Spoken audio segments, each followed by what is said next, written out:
भगवान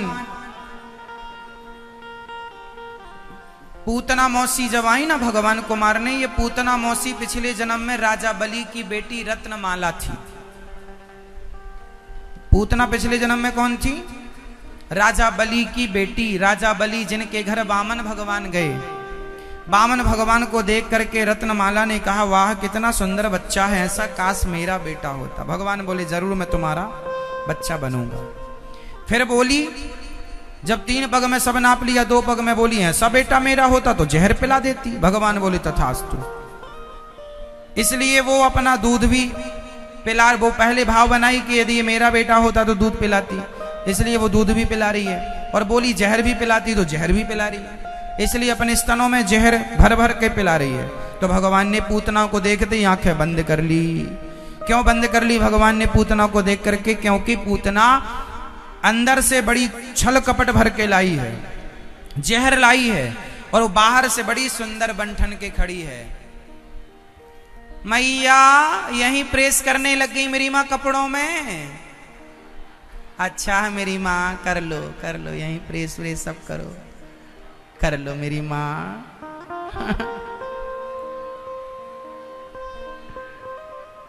घड़ी करने लग गई कपड़ों की। अच्छा हमारी प्यारी मैया सब करे। अच्छा यहाँ व्यवस्था नहीं, धुलने लग जाती कपड़ा भी।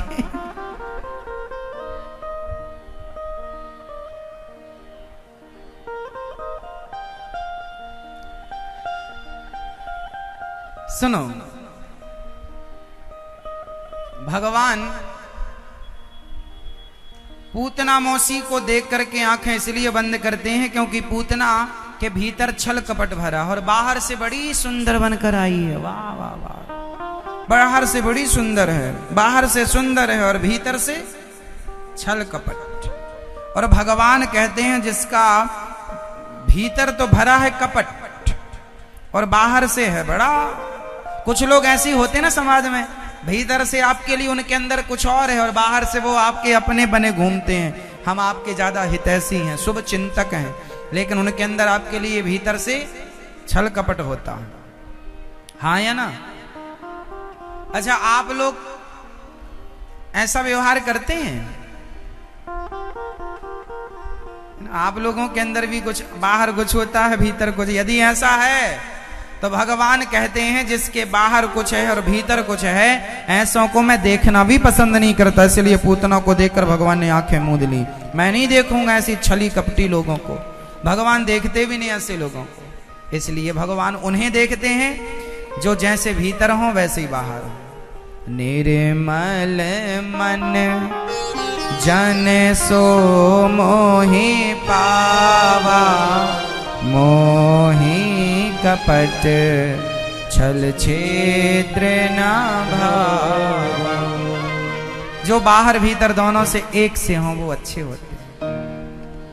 मुख में राम राम बगल में छुरी, ऐसा नहीं होना चाहिए। ऐसे लोगों को भगवान कतई पसंद नहीं करते। पूतना को भगवान ने उठाया और पूतना ने भगवान को उठाया, भगवान को दूध पिलाया। भगवान ने थोड़ा दूध पिया, थोड़ा जहर था मौसी का, जहर पिया, जहर खत्म, दूध खत्म। अब पूतना के प्राण पीने लगे। पूतना चिल्लाई, बालक छोड़ दो। भगवान बोले, मौसी जी हम जल्दी पकड़ते नहीं किसी को, और पकड़ लेते हैं तो फिर कभी छोड़ते नहीं है। यहां पकड़ने की पूरी व्यवस्था है, छोड़ने की नहीं है। इसलिए भगवान ने छोड़ा नहीं, पूतना के प्राणों को पी लिया। और जब प्राण पिए तो पूतना धड़ाम से गिर पड़ी, ऊपर उड़ गई, भगवान को लेकर गिरी। पूतना जब गिरी, मैया दौड़ी दौड़ी आई, है भगवान मेरे छोरा को लेकर राक्षसी चली गई, या को सत्यानाश है जाए।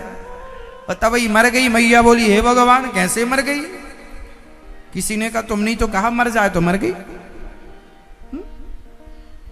अच्छा, आप लोग भी ना गुस्से में कई बार कह देते हैं जब मर जा किसी को भी। देखो कभी किसी के बारे में ना मजाक में भी नहीं बोलना चाहिए, कुछ उल्टा सीधा। 24 घंटे में एक बार आपकी जिह्वा पर लक्ष्मी जी सरस्वती मैया बैठती हैं। 24 घंटे में आपका एक वाक्य बोला हुआ सत्य होता है। पता नहीं कौन सा होगा, किस वचन पर मां सरस्वती बैठ जाएं। इसलिए आप किसी के लिए भी बुरा ना बोला करो। जैसे आपने किसी को बोल दिया जा तू मर जा, कई बार ऐसा हुआ कि किसी ने किसी को बोल दिया मर गया, मर जा, और वो सच्ची मर गया। तो देखो मरना जीना तो अपनी मौत से होता है, बात सही है, अपनी मौत से ही मरता है आदमी। लेकिन हम अपनी वाणी से भी अपराध क्यों करें? हम क्यों किसी को बद्दुआएं दें? हम क्यों किसी के बारे में गलत बोलें? इसलिए बोलता हूं, आपके पास वाणी है तो गलत ना बोला करो, सबके लिए अच्छा बोला, जाओ भगवान तुम्हारा भला करें, कल्याण करें।